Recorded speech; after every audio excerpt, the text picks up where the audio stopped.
दोस्तों, आज के समय में जिसे देखो वो चिंता में डूबा रहता है। हर किसी को निराशा और दर्द ने घेर रखा है।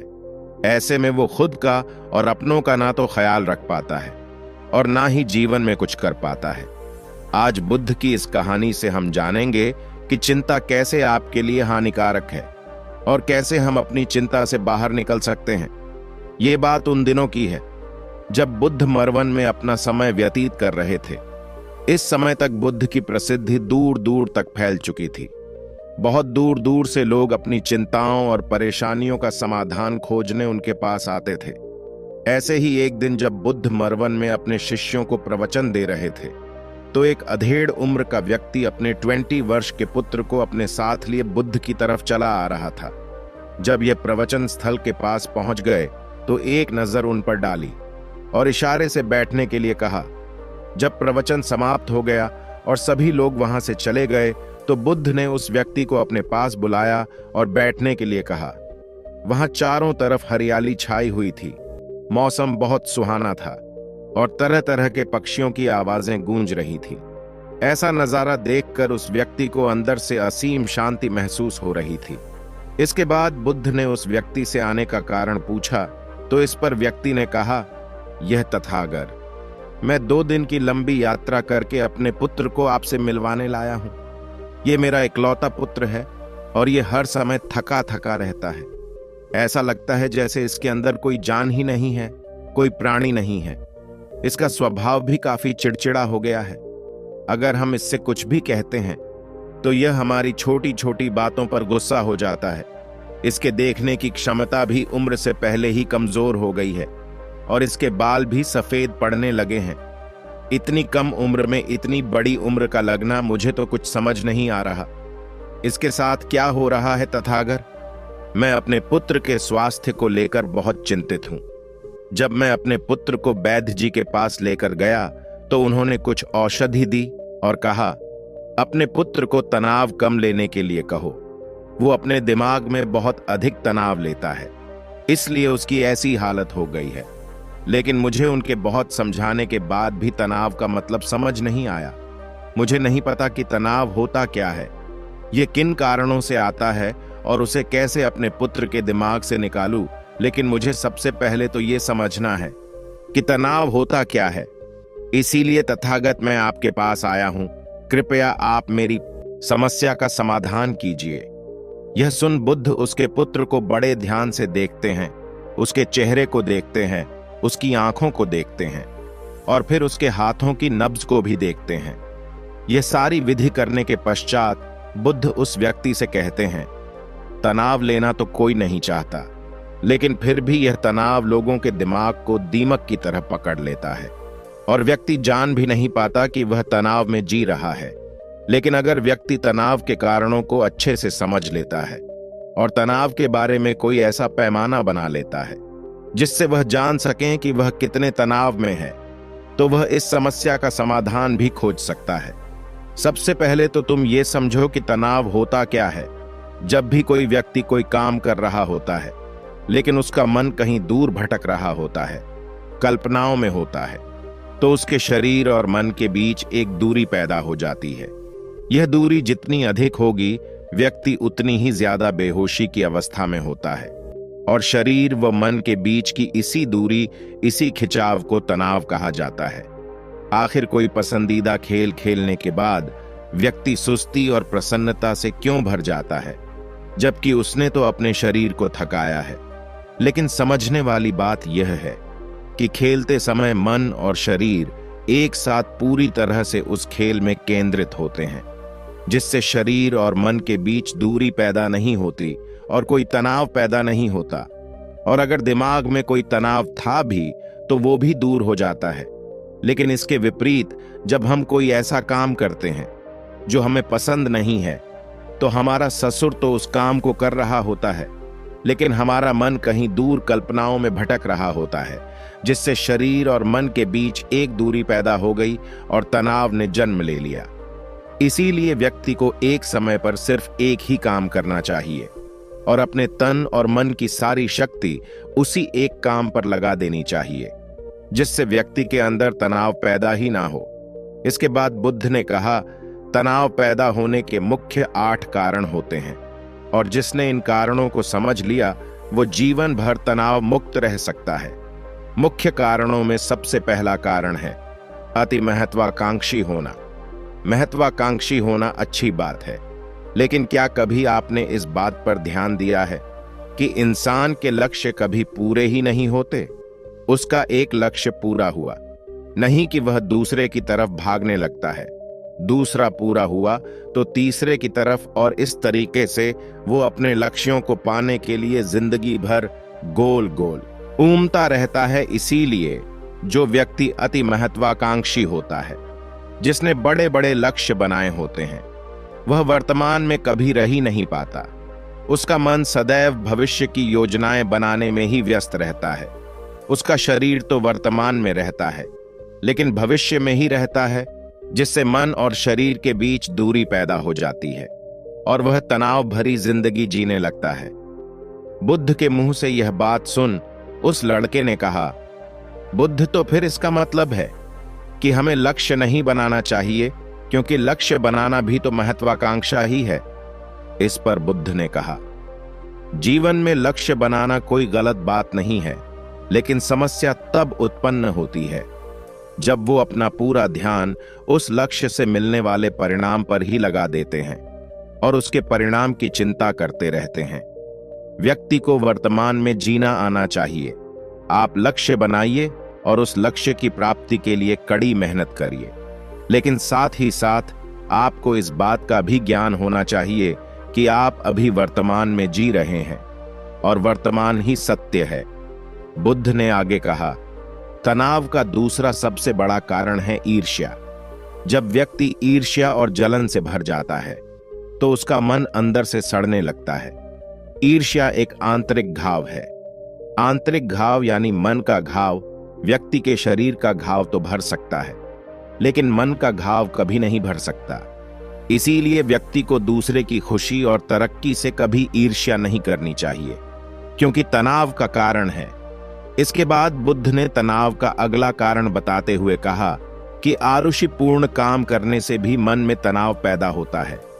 जो काम करना हमें पसंद ही नहीं है, जिस काम में हमारी रुचि ही नहीं है, उस काम में हमारा मन लग ही नहीं पाएगा। हमारा शरीर तो वही बैठा रहेगा, लेकिन हमारा मन कल्पनाओं की उड़ान भरेगा, जिससे शरीर और मन के बीच दूरी पैदा हो जाती है और व्यक्ति तनावग्रस्त हो जाता है। इसीलिए इंसान को हमेशा अपनी रुचि के अनुसार ही कार्य करनी चाहिए। अगर व्यक्ति ने यह पता कर लिया कि उसे कौन सा काम करना पसंद है और वो उसी काम को अपने जीवन का लक्ष्य बना लेता है, तो फिर वो काम उसके लिए काम नहीं बल्कि खेल बन जाता है। फिर बुद्ध ने कहा, तनाव का चौथा कारण होता है किसी दूसरे से अच्छा रखना।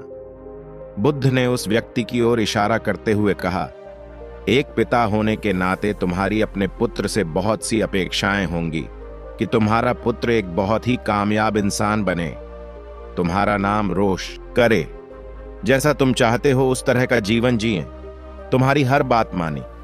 लेकिन क्या आज तक कभी किसी की सारी अपेक्षाएं पूरी हुई है? जब भी कोई व्यक्ति किसी दूसरे से कोई अपेक्षा रखने लगता है तो वो अनजाने में अपने लिए तनाव पैदा करने लगता है। जरा सोचो कि अगर तुम्हारा बेटा तुम्हारे अनुसार काम नहीं कर रहा और वो नहीं बन पा रहा जो तुम उसे बनाना चाहते हो, तो निश्चित रूप से तुम्हारे दिमाग को तनाव पकड़ लेगा। तुम तनाव से भरा जीवन जीना शुरू कर दोगे और इस तनाव के बस में आकर तुम ऐसा व्यवहार करोगे, ऐसी बातें करोगे कि तुम्हारा अपने पुत्र के साथ संबंध और भी खराब होता चला जाएगा। इसीलिए व्यक्ति को जितना हो सके उतनी कम अपेक्षाएं दूसरों से रखनी चाहिए, और अगर पूरी तरह से तनाव मुक्त रहना है तो दूसरों से अपेक्षा रखना ही बंद कर दो। इसके बाद बुद्ध ने कहा कि शारीरिक कष्ट भी इंसान के तनाव का एक कारण होता है। जब व्यक्ति किसी शारीरिक पीड़ा से गुजर रहा होता है तो उसका पूरा ध्यान बस अपने उस शारीरिक दर्द पर होता है और वो पूरे दिन बस उसी के बारे में सोचता रहता है, जिससे उसका मन दुख के विचारों से भर जाता है और ऐसी स्थिति में व्यक्ति तनावग्रस्त रहने लगता है। यह सुन उस व्यक्ति ने कहा कि हे बुद्ध, शारीरिक दुख तो किसी भी व्यक्ति को हो सकता है, तो फिर क्या हुआ? व्यक्ति जीवन भर तनाव में ही जिएगा। इसका जवाब देते हुए बुद्ध ने कहा कि इंसान को ये बात समझनी चाहिए कि हमारा जीवन दुखों का आधार है। जैसे जैसे हमारा जीवन आगे बढ़ता है, इसमें दुख आते हैं, बीमारियां आती हैं और फिर अंत में मृत्यु भी आती है। तो बीमारियां इंसान के जीवन का अभिन्न अंग है, कोई इनसे बच नहीं सकता। बस किसी किसी के जीवन में ये समय से पहले आ जाती है तो किसी के बाद में पड़ाती सबको है। जब इंसान का मन इस बात को अच्छे से समझ लेगा तो फिर वह अपनी बीमारी के बारे में सोच सोचकर ज्यादा तनाव नहीं लेगा, क्योंकि यह हमारे जीवन का अभिन्न हिस्सा है और इसके लिए व्यक्ति को शारीरिक रूप से भी अभ्यास करते रहना चाहिए। अपने जीवन में व्यायाम और स्वस्थ जीवन शैली को भी जगह देनी चाहिए ताकि उसका शरीर लंबे समय तक निरोगी रहकर सही से काम कर सके। तनाव का अगला कारण होता है अपनी योजनाओं को समझने के लिए समय न देना। कुछ लोगों के दिमाग में कोई विचार आया नहीं है कि वो बिना सोचे समझे उस पर काम करना शुरू कर देते हैं, और जब उस काम में उन्हें असफलता मिलती है तो वह तनाव से भर जाते हैं। क्यों? कि उन्होंने उस काम को शुरू करने से पहले उसके बारे में पूरी जानकारी इकट्ठा नहीं की थी। इंसान को कोई भी काम शुरू करने से पहले उसके अच्छे और बुरे परिणामों के बारे में ठीक से सोच विचार कर लेना चाहिए। इंसान को इस बारे में भी सोच लेना चाहिए। इसीलिए तनाव मुक्त रहने के लिए व्यक्ति को काम को टालने की आदत छोड़नी पड़ेगी, और यह तभी संभव है जब व्यक्ति काम को समय से पहले खत्म करने का निश्चय करें। सबसे आखिरी और सबसे प्रमुख कारण जो तनाव का होता है वो है ज्यादा सोचना। लगातार सोचते रहना भी एक बीमारी है, और यह उस व्यक्ति में सबसे ज्यादा पाई जाती है जो कपोल कल्पनाएं करता है, जो अतीत की घटनाओं और भविष्य की बातों के बारे में सोचता रहता है, जो बेवजह के अनुमान लगाता रहता है। इसीलिए व्यक्ति को ज्यादा सोचने की आदत पर लगाम लगाना चाहिए। इसके लिए जितना हो सके खुद को काम में व्यस्त रखना चाहिए और हर दिन ध्यान का अभ्यास करने को अपने जीवन का हिस्सा बना लेना चाहिए। अगर ये योजना सफल नहीं हुई तो फिर इसके बाद मैं क्या करूंगा? इसलिए व्यक्ति को अपनी योजनाओं को ठीक से समझने के लिए पूरा समय देना चाहिए, ताकि बाद में उस योजना की वजह से तनाव पैदा ना हो। तनाव का 7वां सबसे बड़ा कारण होता है टाल मटोल करना, आज के काम को कल पर टालना। आप लोगों ने ये कहावत तो सुनी होगी कि आलसी इंसान के शरीर का सबसे बड़ा शत्रु है। इंसान आलस्य की वजह से आज के काम को कल के लिए टाल देता है और फिर काम को टालना उसकी आदत बन जाती है। काम को कल पर टालने वाले व्यक्ति का काम कभी भी समय पर पूरा नहीं हो पाता, और अगर किसी तरह से पूरा हो भी जाता है तो वह उतना अच्छा नहीं हो पाता जितना अच्छा उसे किया जा सकता था, और फिर यह बात व्यक्ति के अंदर तनाव पैदा करती है। लेकिन काम को टालना या काम को एकदम अंत समय पर करना एक आदत है। इसीलिए व्यक्ति ना चाहते हुए भी बार बार अपनी इस आदत का शिकार बन जाता है और काम को टालता रहता है, और फिर जब काम की समय सीमा पास आ जाती है तो वह तनाव से भरकर काम को पूरा करने का प्रयास करता है। बुद्ध के मुंह से यह सारी बातें सुनकर उस व्यक्ति ने हाथ जोड़कर कहा, बुद्ध, मेरा पुत्र तो अभी मात्र 20 वर्ष का ही है और इसमें अभी इतनी समझ भी नहीं है कि यह आपकी बताई सारी बातों का एक साथ पालन कर सकें। आप कृपया करके तनाव मुक्त रहने का कोई आसान सा तरीका बता दें जिससे मेरा बेटा उसका अनुसरण भी कर सके और तनाव मुक्त भी रह सके। उस व्यक्ति की यह प्रार्थना सुन बुद्ध ने अच्छा सोचते हुए जवाब दिया, अगर तुम इतनी सारी बातों का पालन नहीं कर सकते तो इसके लिए एक बहुत ही आसान विधि है। तुम एक बार मैं एक काम को करने पर ध्यान लगाओ भी काम कर रहे हो, उस समय पर सिर्फ उसी काम को करो, सिर्फ उस पर ही अपना पूरा ध्यान लगाओ, और अगर तुम्हारा मन इधर उधर भटक जाता है तो जैसे ही तुम्हें याद आए उसे वापस फिर उसी काम में लगा दो। यह सबसे आसान और अच्छा तरीका है तनाव मुक्त रहने का।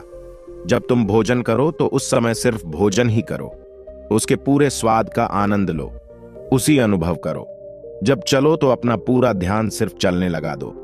इससे तुम्हारा मन और तुम्हारा शरीर दोनों एक जगह पर केंद्रित रहेंगे, दोनों के बीच दूरी पैदा नहीं होगी जो कि तनाव का मुख्य कारण होता है। दोस्तों, आज की युवा पीढ़ी एक ही समय पर दो दो तीन तीन काम करने के आदी हो चुकी है।